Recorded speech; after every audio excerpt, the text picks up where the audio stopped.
내가 그리스도와 그 부활의 권능과 그 고난의 참여함을 알고자 하여 그의 죽으심을 본받아 어떻게 해서든지 죽은 자 가운데서 부활에 이르려 하노니, 내가 이미 얻었다 함도 아니요 온전히 이루었다 함도 아니라 오직 내가 그리스도 예수께 잡힌 바 된 그것을 잡으려고 달려가노라. 형제들아, 나는 아직 내가 잡은 줄로 여기지 아니하고 오직 한 일, 즉 뒤에 있는 것은 잊어버리고 앞에 있는 것을 잡으려고 표대를 향하여 그리스도 예수 안에서 하나님이 위에서 부르신 부름의 상을 위하여 달려가노라.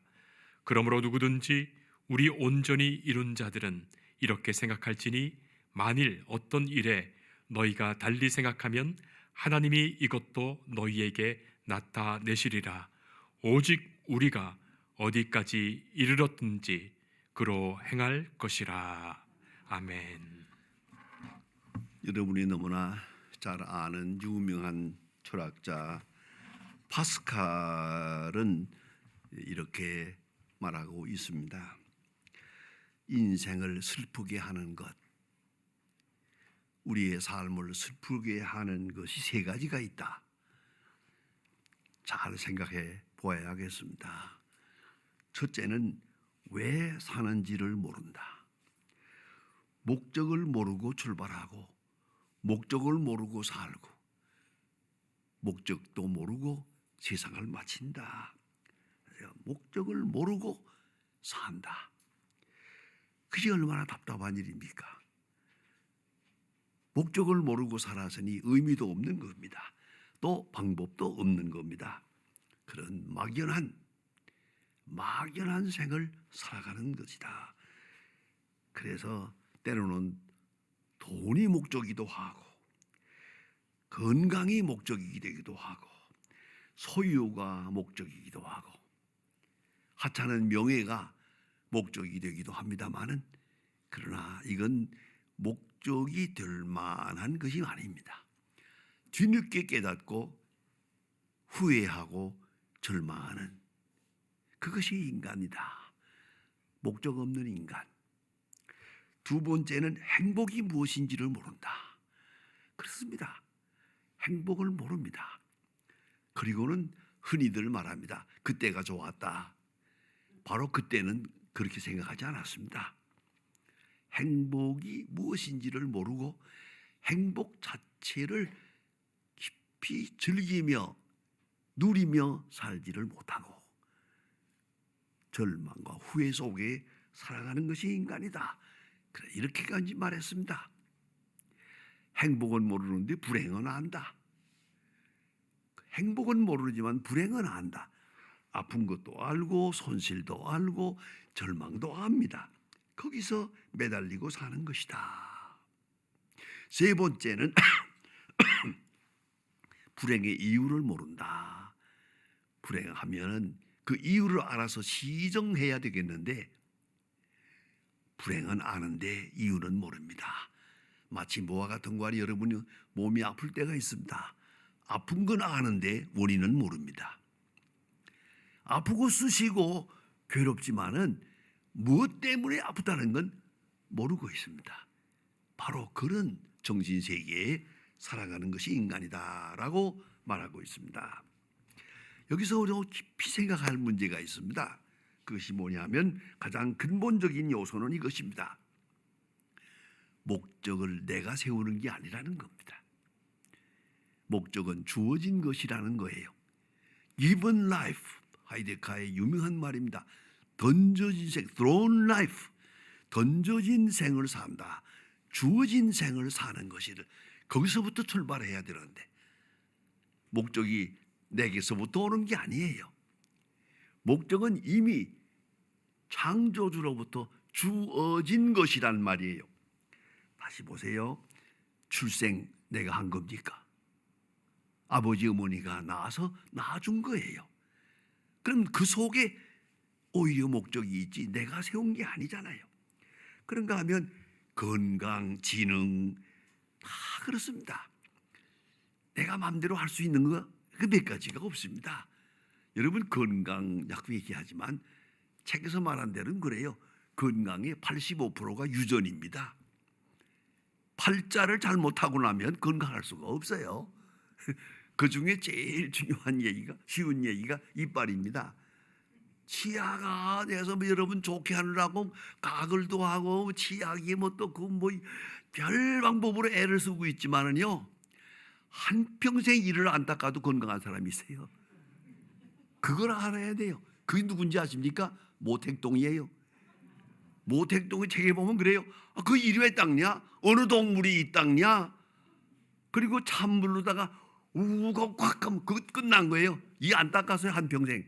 그래도 이가 건강했어요. 자, 어떻게 말할 거예요? 그러니까 주어진 거예요. 주어진 데서부터 출발을 하는 거지 내가 할 수 있는 일이라는 게 별로 없어요.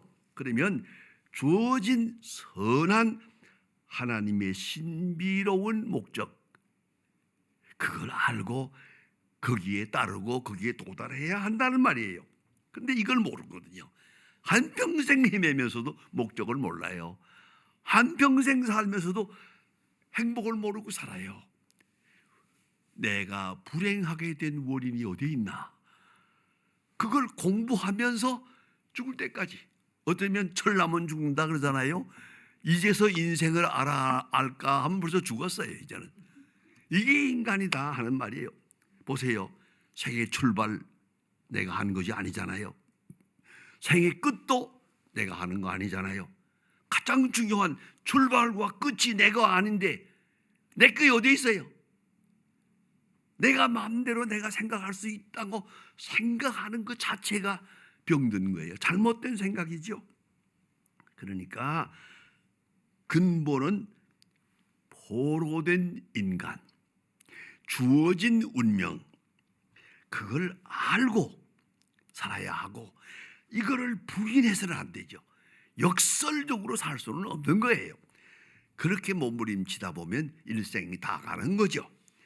그래서 오늘 성경 말씀, 제가 개인적으로 아주 중요한 이 본문 말씀은 제가 알기에도 수십 번 설교한 것 같아요. 이 본문을 너무 좋아해서. 다른 거 아닙니다. 그리스도께 잡힌 바 된 것을 잡으려고 쫓아가노라. 잡힌 바려, 이거 뭡니까? 노예예요. 노예는 자유가 없어요. 노예는 소유가 없어요. 노예는 자기 것이 없어요. 그저 주인이 목적한 대로 가라면 가고 오라면 오고 죽으라면 죽고, 그게 노예예요. 우리는 하나님의 뜻 앞에 내가 노예가 됐다는 걸 잊지 말아야 돼요. 그 제한 속에 있는 거예요. 하나님이 우리에게 주시는 제한 안에, 그 경륜 속에 있단 말입니다. 그리스도께 포로된 존재, 그걸 깨달아야 하는 거죠. 여기에 깊은 의미가 있어요. 존재론적인 의미가 있는 거예요. 사도 바울이, 자 보세요. 그가 가마니엘 문화에서 공부한 사람이에요. 바리새 교인이에요. 헬라 철학에 능통한 사람이에요. 당시로 보면 세계적인 학자예요. 그리고 자기 딴에는 바리새 교인적으로 히브리적 종교와 헬라적 철학을 결합해서 필로와 같은 그런 훌륭한 학문의 세계를 열갔다라고 생각했는지도 몰라요. 그래서 열심히 공부하고 열심히 일하고 열심히 자기의 세계를 펼쳐나갔습니다. 그러던 중에 하나가 뭐입니까? 스데반을 죽인 거예요. 자기 생각에는 스데반 같은 놈은 살아서는 안 돼. 이건 율법에서 어긋나고 하나님에 대해서 거역했다 그래가지고 스데반을 돌로 치는 일에 앞장서고 있잖아요. 그리고 다메섹까지 가요. 예수 믿는 사람들이 다메섹까지 피란을 갔는데 그 피란 간 사람들을 가서 붙잡아다가 죽이려고 다메섹까지 갔어요. 저는 생각해 봤어요.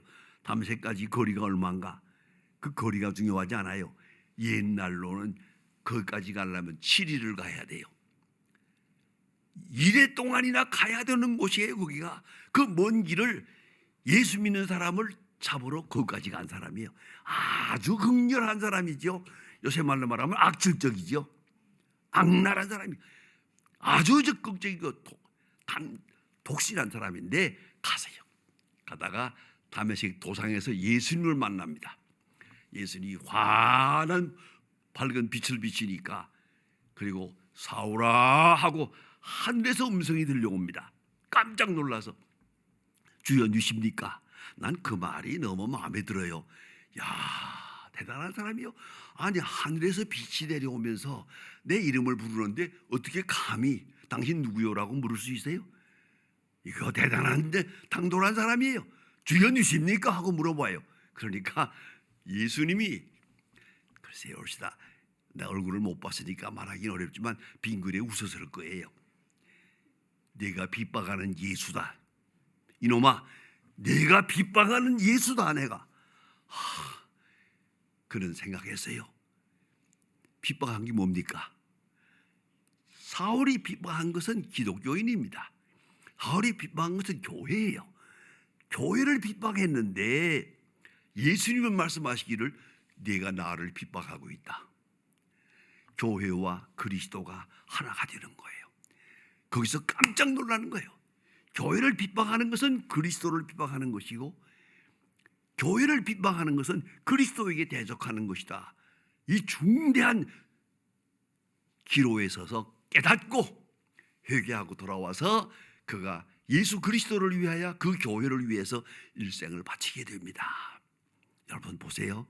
거기서 확 바뀝니다. 그때 나이 30입니다.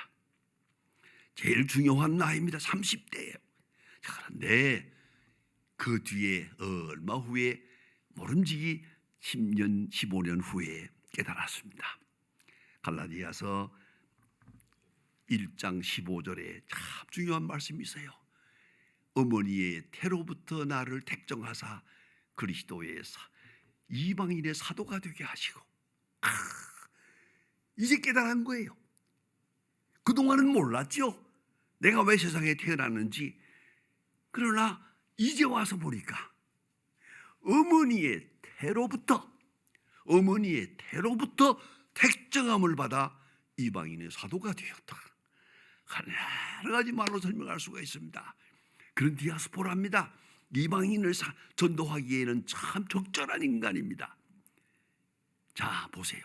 이 하나님의 뜻이요.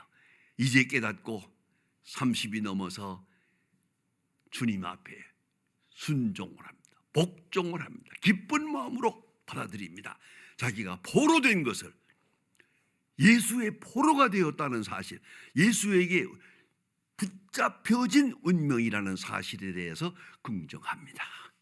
그리고 그리스도의 사람이 되고 일생을 살지 않습니까? 내게 선택이 없다. 선택된 바라는 것입니다. 선택된 바이다. 그러니까 선택되었다는 것을 알아야죠. 이게 중요한 거죠. 내게는 자유가 없어. 자유가 필요치 않아. 하나님께서 나를 어느 쪽으로 불렀나? 왜 세상에 나를 냈나? 오늘 나를 뭘 하라고 하시는가? 그는 알아야죠. 그 다음에는 알고 이제는 또 그것을 잡으려고 해야죠. 그리스도께 잡힌 바 된 것을 잡으려고 쫓아간다는 말은 달려간다는 말이에요. 서두른다는 말이에요. 예, 전심전력을 기울여서 그쪽으로 달려가고 있다. 이렇게 사도 바울은 자기 고백을 합니다. 하나님의 섭리를 알고 노예된 바, 붙잡힌 바를 알고, 그리고 그 뜻에 순종하고 그를 기뻐하고 충성하고 감사하고, 그것이 그리스도께 붙잡힌 바 된 사람의 모습이에요. 그리고 그것을 즐기고. 다시 한번 생각해 보세요. 잡힌 바 되었다는 말은 노예됐다는 말이에요. 노예된 바를 내가 알고 이제는 노예된 바를 즐기고 기뻐하고 자원하고 자발적으로 순종하고 감사하고, 그리스도께서 나를 이렇게 붙들어 감사하고 그렇게 살아갔어요. 이 사도 바울입니다. 깊이 생각해야 합니다. 바울은 일생 동안 많은 핍박을 받았습니다. 매를 많이 받았습니다. 억울한 매를 받았습니다. 그 빌립보 16 사도행전 16장에 보면요, 빌립보에서 매를 맞았는데 그건 아무리 읽어보아도 맞을 일이 없이 맞았어요. 왜요? 아니, 예수님이 전도하라고 다니다 보니까 그 귀신 들린 여자가 하나 있어. 그 귀신 들린 여자가 자꾸 소리 질러. 이 사도 바울을 알아보고 하나님의 종이라고, 저 사람이 하나님, 시끄러워서 할 수 없이 입 다물어 그랬더니 귀신이 나가버렸어요. 그 사람을 내세워서 돈 벌던 사람이 손해가 나니까 이 소리 지르는 거야. 이게 이 못된 놈이 와가지고 내 사업을 망쳤다고 이래 감옥에 가세요. 감옥에 가는 일도 여러 가지가 있지만 그 빌립보 감옥에서 감옥에 간 것은 아무래도 납득이 가지 않아. 나는 그렇게 말하고 싶어요. 그동안 하나님은 뭘 했나? 이 억울하게 감옥에 가서 매를 맞고 죽을 지가 다 죽었다가 깨났잖아요. 깨났는데 바울이 또 그때 가서 찬송을 불러요. 빌립보 감옥에서 찬송. 왜요? 다메섹 도상에서 벼락을 맞고 죽어야 될 놈이 오늘 여기서 예수의 이름으로 죽어서 하늘나라에 간다. 하나님 감사. 찬송을 불렀더니 옥문이 열리잖아요. 기가 막히잖아요. 그리고 빌립보 교회를 세워서요, 미안하지만 빌립보 교회에서 전도 대회 한 거 아니에요. 부흥은 한 것도 아니에요. 딱 감옥에 갔다 나왔더니 교회가 생긴 거예요. 빌립보 교회가. 에베소 교회도 그렇고 고린도 교회도 그렇고 사도 바울이 한 번씩 매를 만지면 교회가 생겨요. 큰 핍박을 받으면. 자, 이거 보세요. 사도 바울이 로마에서 죽으니까 로마 기독교가 되잖아요. 이거 보세요. 그러니까 할 말이 없어요. 이제는 뭐 할 말이 있어요? 내 주여 뜻대로 당신 마음대로 하세요. 한 가지 더 중요한 것은 당신의 뜻을 알고 잡힌 바 된 것을 잡으려고 쫓아갑니다. 선한 길을 인도해 주세요. 그것이 그분의 마음이에요. 목적도 하나님께 있고 지식도 하나님께 있고 운명도 하나님께 있다고 말이에요. 그냥 끌려가는 것이요. 유명한 사업가요, 기독교인 중에 한 사람인 베냐민 프랭클이라고 있습니다. 유명한 분이죠. 그분이 노년에 이런 말을 합니다. 나는 많은 세상을 살았다. 그런데 내가 살면 살수록 분명하게 할 수 있는 말은 하나님이 내 인생을 주관하고 계시다는 것이다. 그의 뜻, 그의 섭리, 그의 능력, 그의 지혜 속에 내가 있다. 그것을 깨달아가는 것이다. 정말입니다. 세월을 살면 살수록 나는 아무것도 아니고 하나님의 섭리가 있었고 하나님의 뜻이 있었고 하나님의 지혜가 있었고 하나님의 사랑이 나와 함께 했다. 그것을 깨달아갑니다. 그러니까 이제는, 전에는 억지로 따라갔지만 이제는 기쁨으로 따라가요. 전에는 할 수 없이 따라갔지만 이제는 자발적으로 주님의 뜻을 즐기며 찬양하며 살게 되다 하는 말씀입니다. 여러분, 과거를 생각해 보세요. 내 뜻대로 된 일이 없어요. 또 앞으로의 세상 물론이죠. 이제 남은 생을 하나님의 뜻에 있는 거 아니겠어요? 그러면 더더욱 오늘 되어지는 일 하나하나 우연은 없어요. 그 속에 하나님의 귀한 역사가 있습니다. 사도 바울은 특별히 고난을 통해서 이루어지는 하나님의 섭리를 깊이 감사한 사람이에요. 그래서 그는 핍박을 당해도 감사하고 핍박을 통해서 이루시는 하나님의 능력을 알고, 그뿐 아닙니다. 십자가의 능력을 알고 늘 믿고 살 뿐만 아니라 자기 자신에게도 그런 육체의 가시 사탄의 사자가 있었어요. 그것은 뭔지 알 수가 없지만은 제가 연구한 대로는 간질병이에요. 사도 바울에게 간질병이 있었어요. 그래서 가는 곳마다 쓰러졌어요. 한평생 이것 때문에 고생하니까 하나님 앞에 기도했어요. 3번이나, 그 3번이 뭐 금식기도인지 철야기도인지 모르겠습니다만 하나님 앞에 3번 특별히 기도했는데 하나님께서 응답했어요. My grace is sufficient for you. 내게 있는 내 은혜가 족하다. 그만하면 돼서 병 그대로 가지고 살아라 이거예요. 이거 중요합니다. 갈라디아 4장에 보면 그런 말씀이 있어요. 갈라디아에 가서 설교하는가 봐요. 설교하다가 간질병이 발작을 해가지고 쓰러진 것 같아요. 짐작컨대 그런 드라마틱한 장면이 나와요. 그러니 교인들이 얼마나 놀랐겠어요. 얼마나 놀랐겠어요.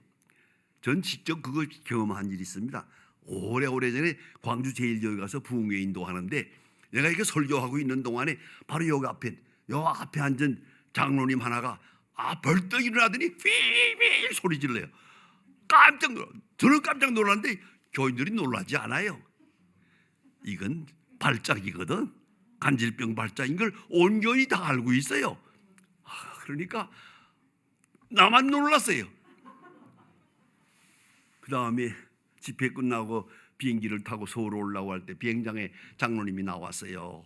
내 손을 딱 잡고 눈물을 흘리면서 소란을 떨어서 죄송합니다.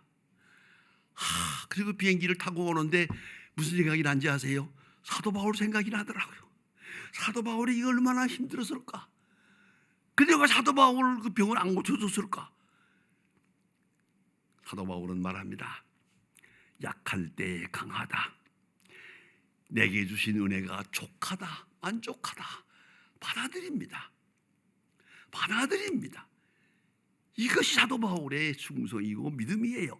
하나님의 섭리에 대하여 개인적으로나 교회적으로나 국가적으로나 세계적으로 하나님이 하시는 일 그냥 아멘이 아니에요. 감사합니다.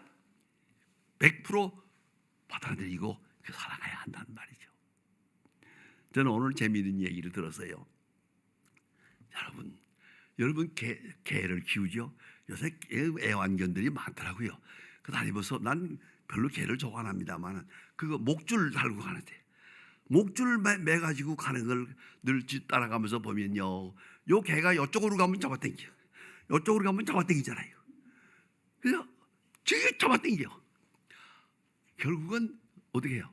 제가 아무리 이리저리 가려고 해봐야 소용없어. 주인 원하는 대로 갈 수밖에 없지. 그런데 중요한 게 있어요. 요 개가 주인의 눈치를 잘 알아가지고 주인이 가려고 하는 곳으로만 가요. 하면 목줄을 풀어놓아요. 절절절 따라와요. 목줄 없이 살려거든 알아서 하세요. 이리저리 도망다니면은 목줄이 생기는 거예요. 목줄을 풀고 네 맘대로 살아라 할 거예요. 그 유명한 얘기가 있죠. 어거스틴의 말이에요. 하나님을 사랑하고 내 마음대로 하라. 참 좋아요. 하나님을 사랑하고 내 마음대로, 하나님 마음대로 하라고 하실 거예요. 거기까지 도달해야지. 사도 바울은 말합니다. 그리스도께 잡힌 바 된 것을 잡으려고 달려가노라. 얼마나 재밌는 얘기예요. 여러분 가만히 생각해 보세요. 내게 자유가 없었어요. 오늘까지도 다 하나님의 손에 붙들려서 온 거예요. 여기까지. 이제쯤은 의식을 해야죠. 하나님이 무엇을 원하시고 무엇을 원치 아니하시고, 하나님이 무엇을 기뻐하시고 무엇을 기뻐하지 않는다는 것쯤은 알아야죠. 쉽게 말합시다. 하나님의 눈치를 볼 줄 알아야지. 눈치를 딱 보고 하나님의 뜻에 맞는 길로 나가요. 그러면 길을 열어주세요. 하나님이 원하시는 길, 내게 향해서 원하시는 그 뜻으로 간다면 하나님이 뭘 마다하겠어요? 왜 인색하겠어요? 이걸 잊지 말아야 합니다. 그것을 잡으려고 달려가노라. 그것이란 말이 너무 마음에 들어요. 예수께 잡힌 바 된 그것 잡으려고 나는 달려가노라. 힘써. 여기에 내가 있고 나의 현실이 있습니다. 끌려가는 것이 아니고 달려가는 것이에요. 할 수 없이 쫓아가는 것이 아니고 기쁜 마음으로 감사하며 가는 것이에요. 그리할 때 하나님이 기뻐하시고 하나님이 무엇을 마다하시겠어요? 깊이 생각하세요. 그리스도께 잡힌 바 된 그것을 잡으려고 쫓아가노라. 기도하십시오. 하나님 아버지, 오늘도 비가 오는 날이지만 주례를 따라 주님 앞에 나왔나이다. 이제 주님 앞에서 우리의 지나온 생을 생각해 봅니다. 하나님의 뜻이 어디에 있는지 어렴풋이 알고 있습니다마는 종종 하나님의 뜻을 부인하고 거역하고 하나님의 뜻으로부터 멀어진 생을 살 때가 많았음을 고백합니다. 그 일로 인해서 상처도 있고 손해도 있고 많은 시간 낭비, 정력을 낭비한 일이 너무 많았습니다. 주여 용서하시고 불쌍히 여겨주셔서 이제 남은 생은 그리스도께 잡힌 바 된 그것만을 붙잡고 그것만을 내 목적으로 삼고 내 생활의 지혜와 수단을 삼고 주의 뜻에 전적으로 순종하고 기뻐하고 감사하는 중에 주의 크신 영광을 드러내는 남은 해가 되게 하여 주시옵소서. 예수님의 이름으로 기도합니다. 아멘.